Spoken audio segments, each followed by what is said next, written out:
Tomorrow morning, you'll back out of your driveway and, without a single thought, keep to one side of the road. You didn't choose that side. Your parents didn't choose it. No law you have ever actually read chose it for you. And yet, a third of the planet does the exact opposite and is just as certain they're right. So, who decided the side you're on? The trail runs back through swordsmen, an emperor, and an empire that doesn't exist anymore. And here's the strange part. Not one step of it was an accident. What feels like a random local quirk is actually a fossil.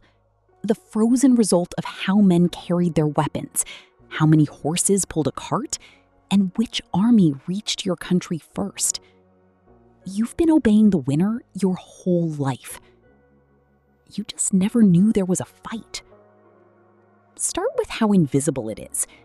You make this choice tens of thousands of times. Every junction, every roundabout, in the dark, half asleep, in the rain.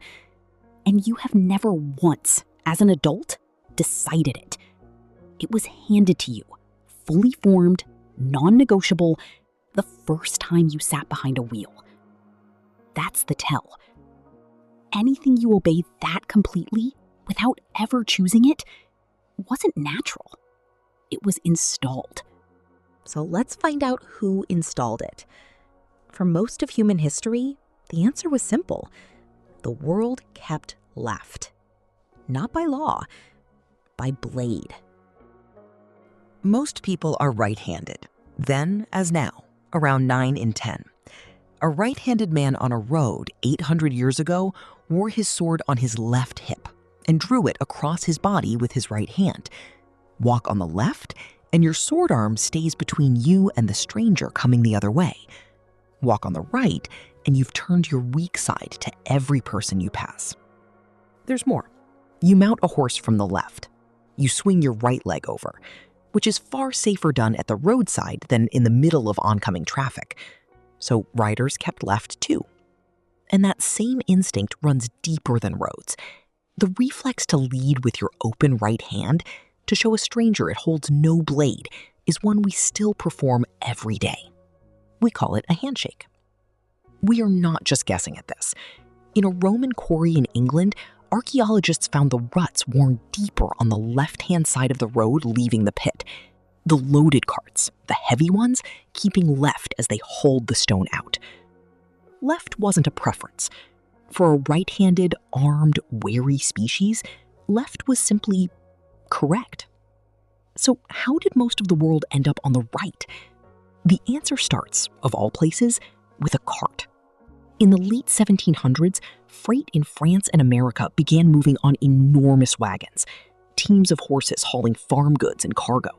And these wagons had no driver's seat. Instead, the driver rode the rear left horse, so his right hand, his whip hand, was free to reach the whole team. Sit there, on the left rear animal, and think about what you can see. You want to judge the gap between your wheels and the wagon coming the other way. From that seat, you can only do it cleanly if the oncoming traffic passes on your left, which means you keep to the right. One seating position, on one kind of vehicle. That is the seed of half the world's roads. And the bigger the wagons grew, the more they dominated the road, and the more everyone else had to fall in behind them. Keep right. Then it stopped being a habit and became a decree. In revolutionary France, the road had a class problem. The aristocracy drove on the left. The peasants were pushed to the right. When the revolution came, that flipped.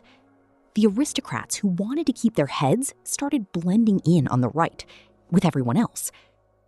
In 1794, Paris made keep right official. And then came the man who exported it across a continent, Napoleon. As his armies marched across Europe, they carried the keep right rule with them, into the Netherlands, into the German states, across the map. Where France conquered, the road changed sides. And the nations that held him off, Britain, Portugal, the Austro-Hungarian Empire, kept their ancient left. Look at which side of the road Europe drives on today, and you are looking at a record of who Napoleon beat. 2 centuries later, still there. But the widest divide wasn't drawn in Europe at all. In 1835, Britain made left-hand driving the law. And Britain, at that moment, was in the middle of building the largest empire the world had ever seen. Every colony inherited the rule. India, Australia, much of Africa. Wherever the empire laid its roads, it laid them left. Japan was never British, but its first railways in the 1870s were built with British engineering, running on the left. The trains set the pattern, and the country followed them. Japan keeps left to this day. And America? America began on the left, like the British colony it was. It moved to the right after the Revolution, partly the wagons, and partly a young country deliberately cutting every tie it could to the crown it had just fought.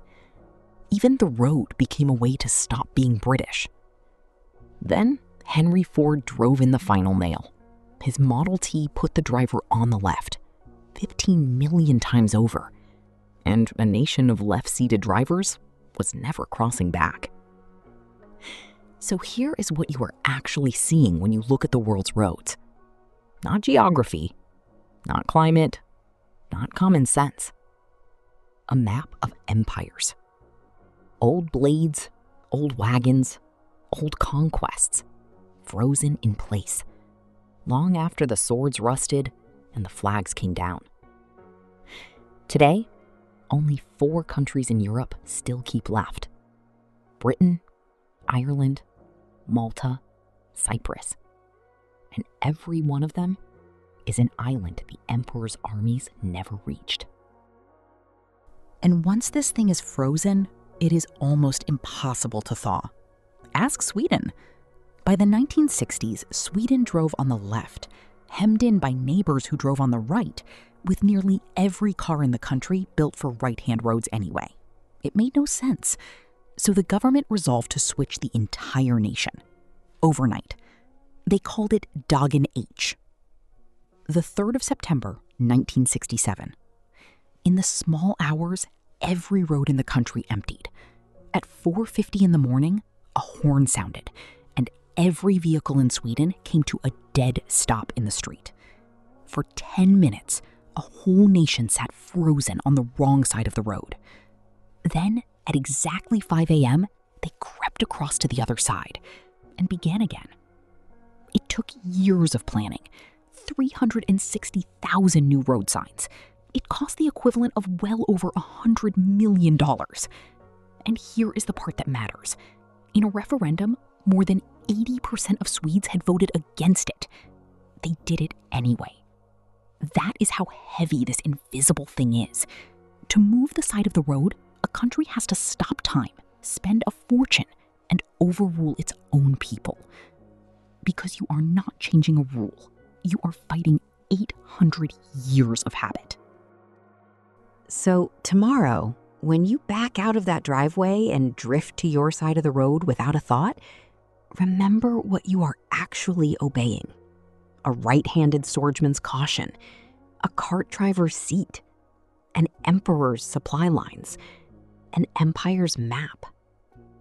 Decisions made by people dead for centuries, people who never met you and never will.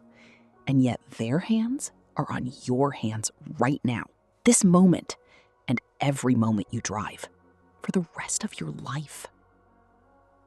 You call it your side of the road. It was never yours.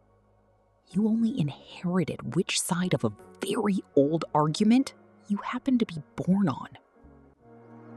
The road remembers what you forgot.